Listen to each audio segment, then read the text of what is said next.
Salut tout le monde, c'est Mathieu, très heureux de vous retrouver pour une nouvelle vidéo où on va pendant toute la semaine ou presque avoir une vidéo par jour pour parler d'un club de Ligue 1 en particulier. On avait commencé par la Saint-Etienne, on a fait Brest et on est donc sur notre troisième épisode de à quoi va ressembler la saison 2. Et aujourd'hui on va donc parler du Racing Club de Lens qui a connu une saison de transition l'année dernière après sa saison de folie il y a 2 ans. C'était comme une très bonne saison, hein, la saison passée sous Francaise, et qui va donc engager une nouvelle ère avec un nouveau coach et des recrues assez intelligentes.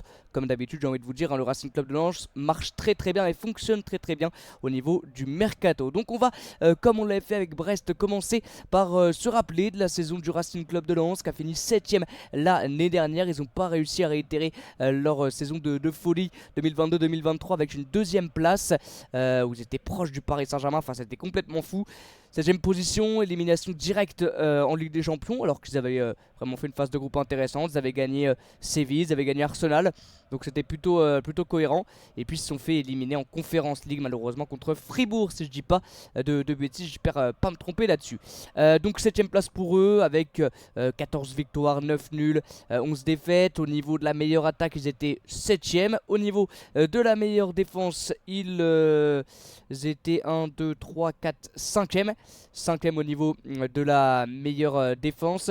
Alors, je me suis peut-être trompé. 1, 2, 3, 4, 5, 6, 7. Non, c'était 8ème. 8ème meilleure attaque et 5ème meilleure défense l'année dernière. C'est vrai que la défense, c'est vraiment le point fort de Lens sur ces dernières années. Et bien évidemment, que ça soit Francaise ou Will Steele cette année, je pense qu'il va s'appuyer encore sur un secteur défensif très costaud. Alors, on va, comme on l'avait fait avec le Stade Brestois, parler un petit peu de l'effectif du Racing Club de Lens en parlant surtout alors je vais juste essayer d'enlever ça, voilà, en parlant surtout des recrues. Donc Brice Samba, on parlait d'un départ à un moment donné, mais il est bien présent et il sera bien le gardien de but du Racing Club de Lens. C'est encore le capitaine lensois. Ils ont été chercher Hervé Kofi, très bon gardien qui était du côté de Charleroi, le gardien du Burkina Faso, qui est vraiment un super gardien. Il a 27 ans, c'est une top doublure à Brice Samba, hein, très sincèrement. Et ils ont également été chercher là il n'y a pas très longtemps, à l'heure où je m'enregistre, Denis Petric, qui était déjà le deuxième ou troisième gardien de Nantes et qui vient donc en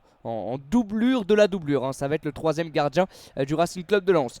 Ils ont réussi à garder pour le moment Kevin Danso, Facundo Medina. C'est vrai qu'ils étaient aussi à un moment donné sur le départ, mais ils seront bien lensois normalement pour le début de saison.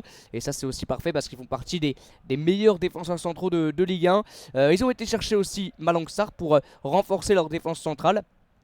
Même si voilà, ils ont quand même des sacrés défenseurs centraux, avec notamment ce trio, on en parlera juste après, Danso, Medina, Grady. Donc je pense que Malang Sarr n'arrivera pas en tant que titulaire, mais voilà, pour la rotation et tout, c'est quand même très fort, avec Kuchanov aussi, qui est un très jeune joueur de 20 ans, qui avait fait déjà quelques apparitions l'année dernière et qui avait fait bonne impression vraiment.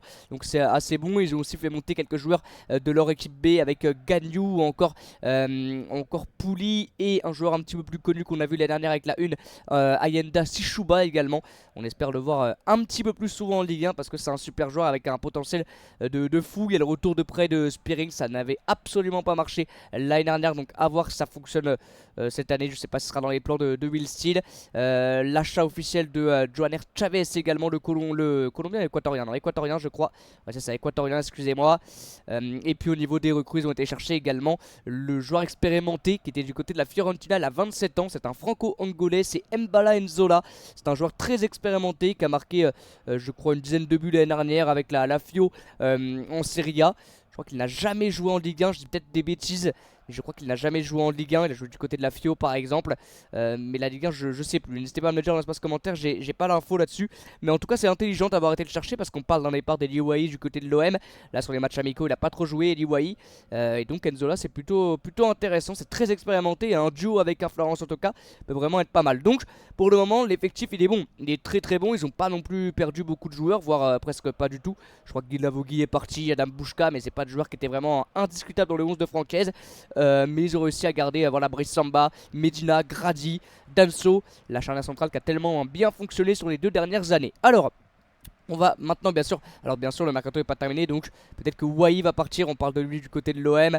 Il y aura peut-être différents départs. Spearing je ne vois pas trop rester du côté de Lens vu ce qui s'est passé l'année dernière. Mais bon, je pense que l'effectif ressemblera quand même pas mal à celui que vous avez sous les yeux. Il y aura encore quelques recrues. y a encore quelques rumeurs au niveau des arrivées et au niveau des départs. On va maintenant parler de l'équipe type du Racing Club de Lens, en tout cas l'équipe qui pourrait ressembler à l'équipe type du RC Lens. Je vous la mets juste un petit peu plus grande comme ceci, je l'agrandis et on en parle juste après. Voilà, avec donc en rouge les joueurs pour moi qui vont démarrer, en jaune pardon, les joueurs qui vont démarrer en tant que titulaires, et en rouge les doublures, avec Brice Samba donc dans le but. Brice Samba bien sûr s'il reste à Lens sera titulaire sans aucun souci, mais super doublure avec Hervé Kofi. S'il arrive un malheur à Brice Samba, une blessure ou une expulsion, ce que je souhaite pas au gardien français, Hervé Kofi fera le taf dans les buts sans aucun souci. La défense centrale, je pense que ce sera la même que l'année dernière. En tout cas on va partir avec la même, avec ce trio qui se connaît tellement bien, qui est tellement complémentaire, avec Grady, Danso et Facundo Medina. Malangsar et Kuchanov en rotation en défense centrale. Sur le côté gauche, Johanner Chavez, à voir si c'est lui qui va commencer en tant que titulaire ou alors Denver Machado peut-être. Idara et Machado donc en doublure. Frankowski à droite, ça ne devrait pas trop bouger. Aguilar, on espère voir Jimmy Cabo aussi revenir à son meilleur niveau. Il a presque pas joué l'année dernière avec une blessure au genou, les croisés. Il avait fait une rechute aussi, donc on espère vraiment de revoir Cabo, parce que c'est un super joueur, très complet et très polyvalent. Le milieu de terrain, alors à voir quel sera le milieu de terrain titulaire, parce qu'il y a beaucoup de milieux du côté de Lens qui postule à une place de titulaire.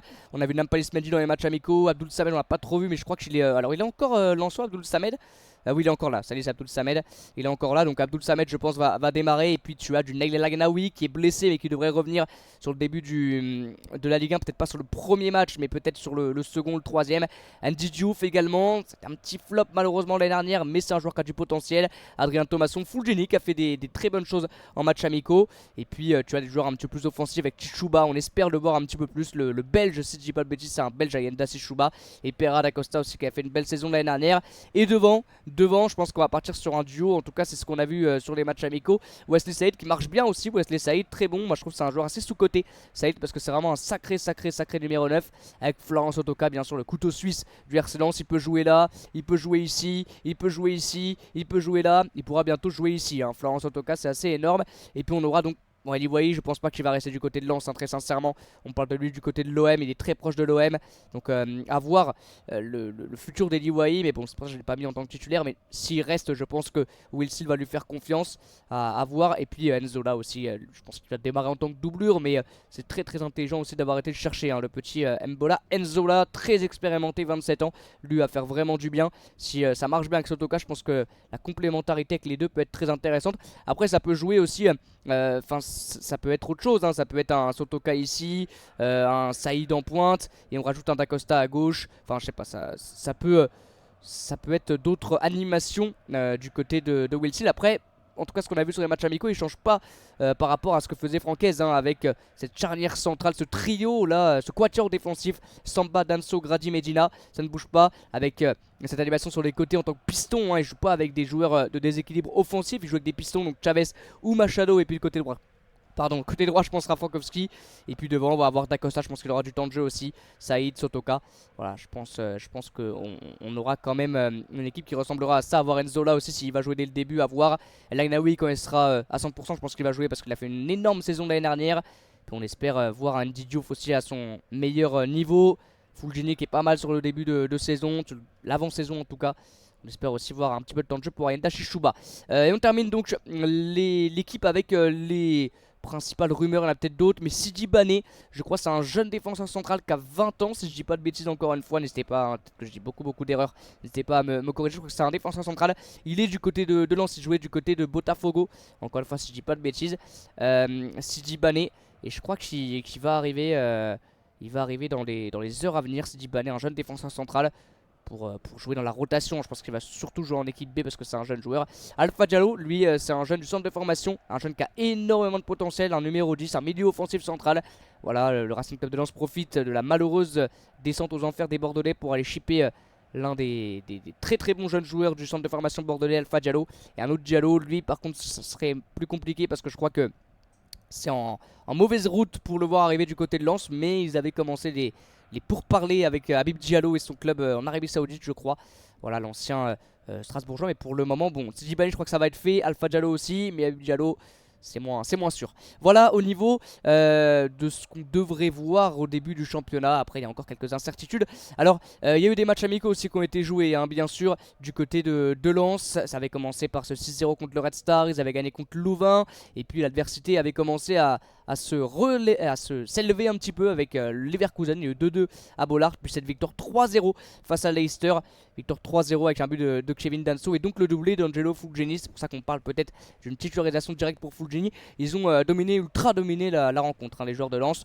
Et au niveau de la compo, vous voyez, ça bouge pas trop par rapport à ce que je vous ai montré hein. Je me suis aussi aidé de la compo. Bon, j'ai pas mis Thomas en tant que titulaire, j'avais mis Abdoul Samed. Mais sinon, ça devrait ressembler à ça. À voir aussi si Enzola devrait jouer. Voilà, Fulgini ou Pereira da Costa, avoir un des deux peut-être en numéro 10. Voilà, ça sera à voir. Bon, je crois que j'ai oublié un joueur, hein, j'en ai mis que 10 je crois. 1, 2, 3, 4, 5, 6, 7, 8, 9, 10. Ouais, j'ai oublié un joueur dans les... Je suis con. Donc ce serait da Costa, je pense. Je sais pas compter. J'en ai mis que 10. Mais du coup, ouais, ça serait da Costa.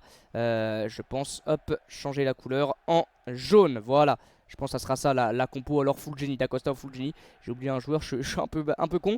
Mais voilà, c'est vrai qu'en numéro 10 pour tourner un petit peu autour de Saïd et de Florian Sotoka. Voilà les amis. Et bah, bien évidemment, on va finir par la réponse à la question qu'on se pose, à quoi va ressembler la saison du Racing Club de Lens. Très sincèrement, je pense qu'ils peuvent être un peu plus haut que l'année dernière, en tout cas connaître une saison un peu mieux que sous l'ère Francaise qui a fait voilà, une période côté Lensois absolument exceptionnel. Vraiment, on va pas se mentir, c'était fou ce qu'il a fait avec le Racing Club de Lens à Francaise. Et voilà, il y a une nouvelle ère avec Will Seal, un autre jeune coach, des recrues qui sont pour le moment assez intéressantes. Ils ont réussi à garder aussi la plupart de leurs très très bons joueurs, surtout la charnière centrale qui les aide beaucoup parce que ça fait partie des meilleures défenses chaque année. Et très sincèrement, je pense que Lens peut faire partie d'un top 5 en fin de saison. Top 5, top 6, être un peu plus haut que l'année dernière, essayer d'être un petit peu plus régulier aussi que l'année dernière. Et je dis pas qu'ils vont retrouver la saison d'il y a 2 ans parce qu'au vu de la concurrence, je pense que c'est plus faible que des équipes comme Marseille, comme Lyon, comme Monaco. Bon, on disait pareil l'année dernière et ça s'est pas produit. Ils ont été au-dessus d'eux, au-dessus de Marseille, au-dessus de Rennes notamment. Mais je pense vraiment que Lens aura son mot à dire pour aller jouer plus qu'une Conference League. Voilà, très sincèrement, je pense qu'il va falloir faire très très attention à eux encore plus que la saison dernière. Voilà, les amis, merci beaucoup d'avoir suivi cette vidéo. On va se retrouver demain, je pense, pour parler de l'Olympique Lyonnais. Ça sera pour parler de l'Olympique Lyonnais demain. Donc aujourd'hui, en ce lundi, c'est Lens. Et demain, en ce mardi, ça sera l'Olympique Lyonnais. À voir mercredi. Alors, c'est des vidéos que je tourne à l'avance. Donc, j'ai les mêmes habits, tout c'est la même chose. Parce que je tourne le même jour, vous inquiétez pas. Et que je les programme. Voilà. Donc, on fera Lyon demain. On verra mercredi notre vidéo. Jeudi, je pense qu'on fera une vidéo pour parler des pronostics de la première journée de Ligue 1. Et on se retrouvera peut-être ce week-end pour un live. À voir pas samedi, mais peut-être dimanche. Voilà. Merci beaucoup d'avoir suivi cette vidéo. Comme d'habitude, n'hésitez pas à mettre dans l'espace commentaire votre avis sur la saison du Racing Club de Lens. A très bientôt, les amis. Et ciao.